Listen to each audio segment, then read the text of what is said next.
Diagrams.net tutorial for beginners. How to use Draw.io. Hey guys, welcome back. In this video, I'll be showing you guys how you can get started with Diagrams.net, also known as Draw.io. So let's get started. The first thing you're going to do is head on over to apps.diagrams.net, and from here, first prompt that you are given is to decide where you want your diagrams to be stored. So you can click on decide later if you're uncertain, and just like that, it will be logged onto the diagrams page.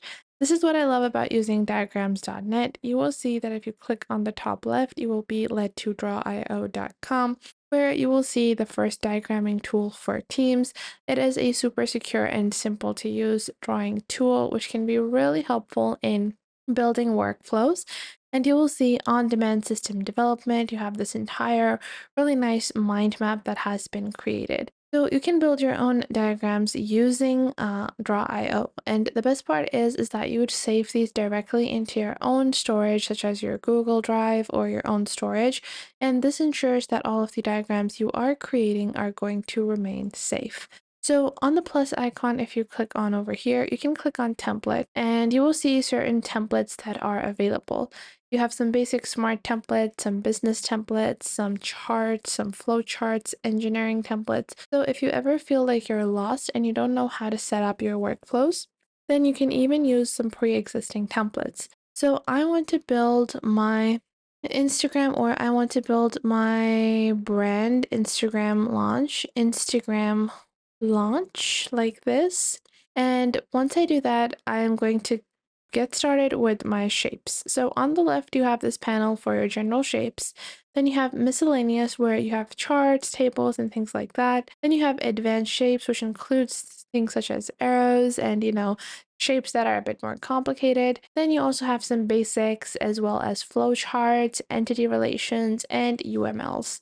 So to get started, the first thing we're going to do is add our general shape. Once we add our general shape, we're just going to add a particular size, and then you can double click on the shape to add some text. So for that, I will add my brand development. So this is going to be my brand development. And from here, what I'm going to do, I'm going to resize this a little, and I am going to begin some of the links that I want to build. And I can just click on this arrow to move towards the next section, which is going to be Shopify store setup, Shopify store setup. And then after that, let's say before brand development, I have to add brand strategy or investors, and then also alongside that, let's say I have other things that are going to play a part as well. So I would add that, and I'm just going to link that over here into my brand development like so. And we can also, resize the arrows over here. We can also redo the connection like this over here, like so. And what I'm going to do is, let's say I have to add ideas or brand idea like this, and I can build, a really versatile chart with this. This is highly customizable and you can really make this your own, however you prefer. Now, another thing you can do is you can go on ahead and use a template if you're finding this to be a bit difficult. But with every element over here, if you click on the element, you can give it a color from the top right. There are a large abundance of colors available, and you can also just pick from the color wheel from here. Then you can also choose the line weight. So you can make them translucent lines. If you want, you can make them, dotted lines. You can also increase the weight of the line like this. I want these to be slightly thicker. I want the parameter to be 20 points as well, like this, the opacity.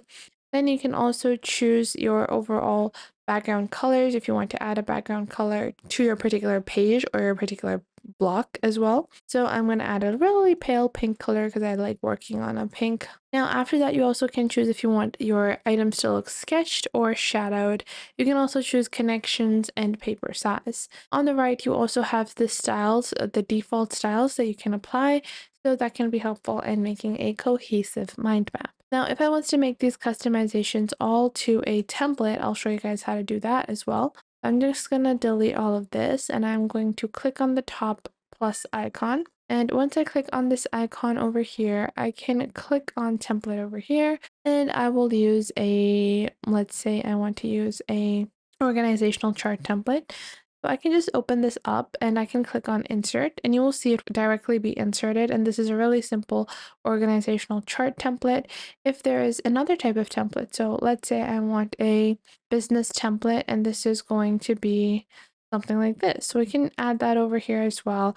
You have quite a few different types of flowcharts, mind maps available. So if I want to use this one, which they have advertised a lot in their, home pages, this is a really nice product development mind map or flowchart, whatever you might want to call it. But this diagram shows different processes and the way that they are linked together. Now, if you want to customize a template, you can simply hold on any element and you can click on the top to delete an element. You can also duplicate an element if you want to duplicate that as well. You can also highlight and underline certain items. So if I have this text over here, I can just select the text by doing a double click on top. Then I can choose to insert a hyperlink as well as an image. So if I want to add an image, I can do that as well as add its own style. So if I want to add a heading style, we can also do that. And you can also customize the font color and the background color of any text element. Now, if you want to customize arrows like this, so you guys can see this is a simple arrow, you will see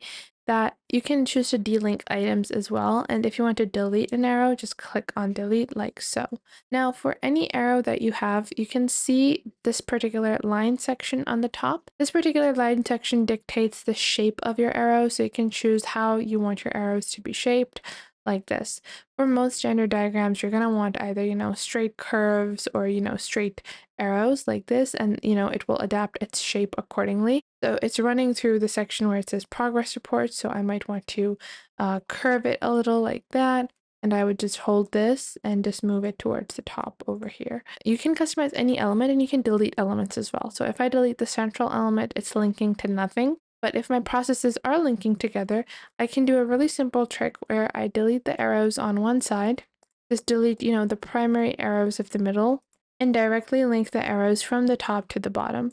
Whichever element that they are linking to, you can just directly link them like this. So this makes it easier for you to set up your links if there is no central element as well, and you can still use a template to get started. I hope you guys found this video helpful and you are now able to get started with diagrams.net. And once you have completed all of these steps, you can click on Save As on the top right and choose where you want to download your diagram. So it can be in a new window, you can download it directly. You can also save it in your browser, device, GitHub, Dropbox, OneDrive, or Google Drive. If you enjoyed this video, make sure to leave a like and subscribe to our YouTube channel. And if you have any questions or queries, leave those in the comment box down below.